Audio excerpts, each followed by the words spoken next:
जय सेवालाल, कसे आहात तुम्ही सर्वजण? मजेत ना? मजेतच राहा. मी पण मजेतच आहे. आणि व्हिडिओ काही सुरू केला नव्हता ब्लॉगिंग. डायरेक्ट औरंगाबादला गेल्यावरच मी व्हिडिओ सुरू केला.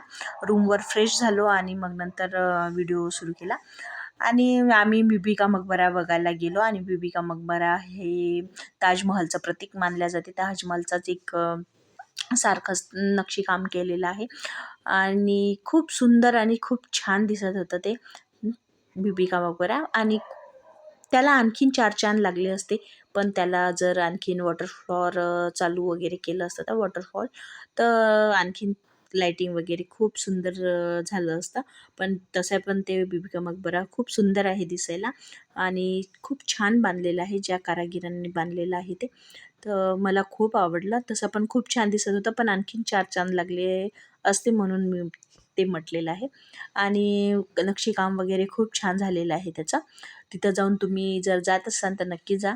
आणि तिथं सर्व माहिती वगैरे लिहिलेली पण आहे त्यांनी.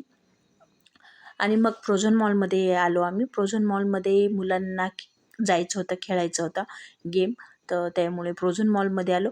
फ्रोझन मॉलमध्ये हे जे गाडी बघताय तुम्ही, हे मी लहान असताना विचार करत टी व्हीमध्ये बघत होती. तर मी बसेल म्हणून असं कधीतरी, तर मी तर नाही बसली पण माझी मुलं बसलेत. तर फुल एन्जॉय करत आहेत ते. तर यांनी ते गेमचं ते फ्रोझन मॉलमध्ये ते कार्ड काढलेलं होतं. ₹800 काहीतरी काढलेलं होतं त्यांनी. आणि ते गेम चालू होते त्याच्यामध्ये. म्हणजे ते 4-5 गेम काहीतरी खेळवतात आपल्याला. त्याच्यामध्ये खेळू शकतो आपण. हे बघू शकता तुम्ही गेम खेळत आहेत ते. तर ते कार्ड काढायला पुरते. एक गेम खेळल्यापेक्षा ते एकदाच मग ते कार्ड काढलं आणि ते कार्ड काढेपर्यंत आपण कोणते पण गेम खेळू शकतो. काय 5-5, 10-10 मिनटं काहीतरी ते गेम खेळले. खूप छान त्यांनी एन्जॉय केला. 15-20 अर्धा तास तरी कमीत कमी त्यांचा गेम खेळायचा झाला असेल. त्याच्याच गेममुळेच त्यांचं चालू होतं की त्या मॉलमध्ये जायसाठी उड्या मारत होते ते दोघंच्या दोघं.